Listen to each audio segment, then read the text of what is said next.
If you monitored Clinton Road between 7 a.m. to 9 a.m. and 2:30 to 4:30 p.m., you'll witness a high volume of traffic posing a danger to children walking to and from school. There are no sidewalks on Clinton Road west of Passaic Avenue. At some points, there's actually no shoulder either. When it snows, there won't be any place for my child or any children to walk to school. There are blind spots and curves at some points on Clinton Road, which obstructs the driver's view, causing a danger for anyone who's walking, especially children. They're smaller, you can't really see them above eyesight of the car. Traffic constantly drives within the shoulder. When done at a curve, it could cause a fatality. Lastly, the road to school that you expect my son and eventually my 3 daughters here to walk means crossing over Passaic Avenue and Fairfield Avenue, each of which are a multi-lane intersection without crossing guard.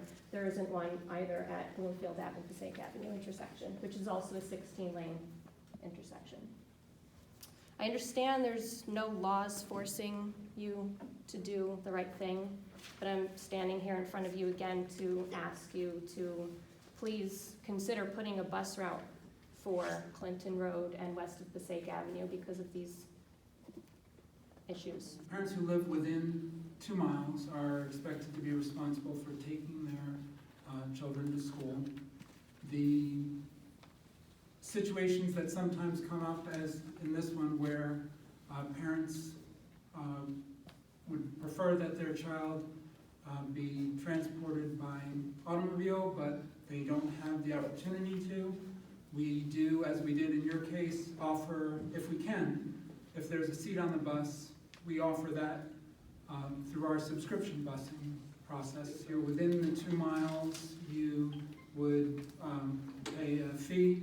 It's based on the cost of operating the bus. If there are financial hardships, we take that into account as well. The fee works out to be about $4 per ride. It's about $1,600 for the year for that particular bus. It changes for different buses. My name is Joe Coro at 18 Eastern Park, West Cobalt. My question was respectfully, do you consider that a viable solution? If you have 1 child, if you have 4 child, if you have 10 child, do you think, in your opinion, that's a solution to what Mrs. Caputo was saying? I think it's a solution that has worked for the district for many years. Basically what happens is parents who live within 2 miles take responsibility for getting their children to school. If for whatever reason that carpooling or neighbors helping or the parent being able to take the child themselves, for whatever reason that doesn't work out, we do try to offer the subscription busing. From the corner of Fairfield Road to my house is 1.1 miles. Within a year, there have been 60 accidents reported. 60. That's not deemed hazardous? On a 1 mile I'm road. just asking a question. Not including cars that swerve into the road, people that are driving distracted with handheld devices, people that are slamming into the curb. I find between 10 and 15 hubcaps outside my driveway every month from people who slam into the curb, they lose their hubcap, and this is where the bus actually picks my children up. We've had a Corvette come from the opposite side of the road from Fairfield, skid right across my front lawn to where my kids will be picked up, doing about 60 miles an hour because he wanted to test drive his car. Wiped out and ripped his hubcap open. I'm pretty sure that accident is actually on the report. My mailbox has been knocked down 3 times. All I'm asking you guys to do is to drive down Clinton Road and to see what my kids would have to walk through. It's all day. My wife is a runner. It scares me to death when she runs on that road. It scares me. And your answer was nonsense, sir. Nonsense. Tom Lamb, Business Administrator. Different school districts may have different definition of hazardous, and we cannot declare a road hazardous without conducting a study, and the study must be done in conjunction with the municipality.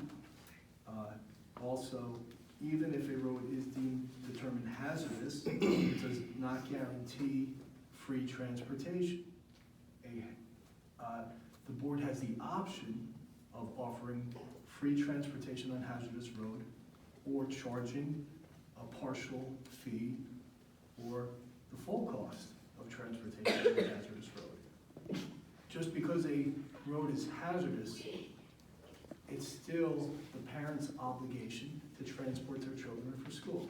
What I've done is what we have done in situations like this in the past, which is we survey parents to get their input on things, to see what the different situations are that parents are in, and sent that survey out.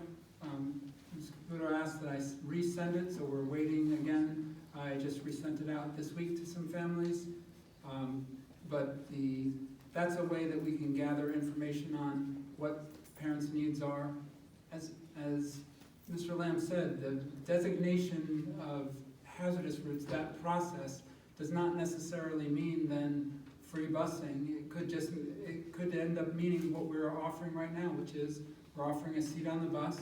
Prior to both Dr. Heineck and my time here, a group of parents who wanted transportation to the middle school contracted directly with a bus company and collected the money and entered into a contract on their own and paid the bus company directly.